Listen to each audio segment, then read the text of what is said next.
வணக்கங்க. வாழ்க வளமுடன், வாழ்க வளமுடன். அதாவதுங்க, ஒரு நபர் சாதகம் பார்க்க வர்றாங்க. நாங்கள் வீடு எப்போ கட்டலாங்க, கொஞ்சம் பார்த்து சொல்லுங்கன்னு கேட்குறாங்க. அப்போ வீடு எப்போ கட்டலாம் அப்படின்னு சொல்லி கேட்டாலே, அப்போ அவங்களுக்கு 4ஆம் இடம், 4ஆம் இடத்து அதிபதி சுக்கிரன்ஸோட சேர்ந்துருந்தாலும், சுக்கிரனோட பார்வை இருந்தாலே வீடு கட்டலாம் அப்படின்னு சொல்லலாம். ரெண்டாவது அப்போ அவங்க சொல்லுவாங்க, அது அந்த சாதத்தில் இல்லை அப்படின்னா, என் வீட்டுக்கார சாதத்தில் பாருங்கம்பாங்க. வீட்டுக்கார சாதத்தில் லக்கணத்துக்கு 4ஆம் இடங்கிறது வண்டி, வாகனம், வீடு, மனை. அப்போ 4ஆம் இடத்தை 4 குடை எங்கே இருக்கார், நல்ல நிலைமையில் இருக்காரா, வீடு லோன் போட்டு கட்டுவாரா, இல்லை சொந்தமாகவே காசில் அவர் வீடு கட்டுவாரா அப்படின்னு சொல்கிறார். ஒரு லக்கணத்துக்கு 4ஆம் இடம் 4 குடைவே எங்கே இருக்கார், அது எந்த லக்கணத்தில் இருக்கார், அது எந்த ராசியில் இருக்கார், 3, 6, 8, 12 இருக்காரா, என்ன நிலைமையில் இருக்கார், அதை மெயினாக பார்த்துக்கணும்.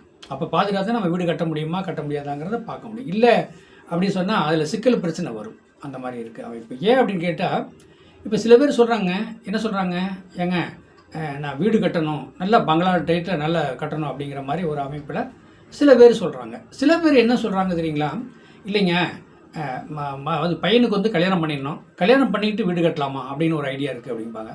அவங்க வீட்டுக்காரர் சொல்லுவார், இல்லைங்க வீடு கட்டிட்டு கல்யாணம் பண்ணாதாங்க மதிப்பு மரியாதை வரும், 4 பேர் நான் வரணும் போகணும் இல்லவா அப்படிங்கிற ஒரு எனக்கில் அப்படி பேசுவாங்க.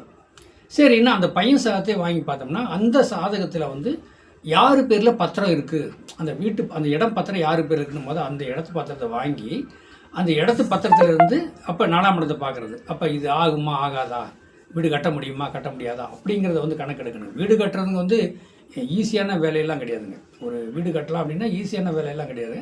இப்போ லக்கணத்திலேருந்து 4ஆம் இடத்தை பார்க்கணும்.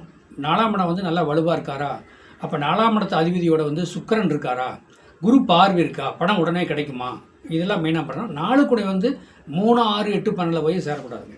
வீடு கட்டலாங்கிறத நிறைய பேர் கேட்குறாங்க. வீடு கட்டுறோம், கார் வாங்குவோனா, வண்டி வாகனம் வாங்குவோனா அப்படிங்கிறத அவங்களுடைய எல்லாத்தோடைய கேள்வியாக இருக்கும். அந்த கேள்விக்கு பதில் எப்படின்னு சொன்னால், 4ஆம் இடம் நல்லா இருக்கணுங்க. பொதுவாக எடுத்து வந்தால் ஒரு தனிப்பட்ட நபர் சாதகத்தில் அந்த சாதகத்தில் அந்த சாதகர் பேர்லேயே பத்திரம் பதிவாயிருக்கணும். அப்படின்னா அதுதான் துல்லியமான பலன். எப்படி அப்போ நான் வீடு கட்ட முடியுமா, கார் வாங்க முடியுமா, வண்டி வாங்க முடியுமான்னா, அவர் லக்கணத்தில் 4ஆம் இடம் ஆட்சி பெற்றிருக்கா, திரிகோணம் கேந்திரத்தில் இருக்கா, அப்போ சுக்கிரனோட பார்வை இருக்குதா, இல்லை சுக்கிரனோட போய் அவர் சேர்ந்துருக்காரா, இதை மெயினாக பார்க்கணுங்க. பார்த்தா தான் வீடு கட்ட முடியுமா எப்படிங்கிறது. அப்புறம் அந்த 4 கூட எந்த நிலைமையில் போய் உட்காந்துருக்காரோ, என்ன யாருடைய பார்வை இருக்காரோ, அதுக்கு தகுந்த மாதிரி நல்ல பெரிய பங்களாவாக கட்டலாமா, சிம்பிளாக கட்டலாமா, அந்த நாளைக்கு லோன் போட்டு கடன் கட்டினாலும் அந்த லோன் போட்டு நம்ம வீடு கட்டுறோம், அப்போ அந்த கடன் அடைஞ்சிருமா, வேகமாக அடையுமா என்னங்கிறத அதையும் பார்க்கணும். அப்போ வீட்டில் உள்ள சாதகத்தையும் ஒரு அலசி பார்த்தா, வீடு கட்டணும்னா ஒரு தடவை வீடு கட்டுறோம்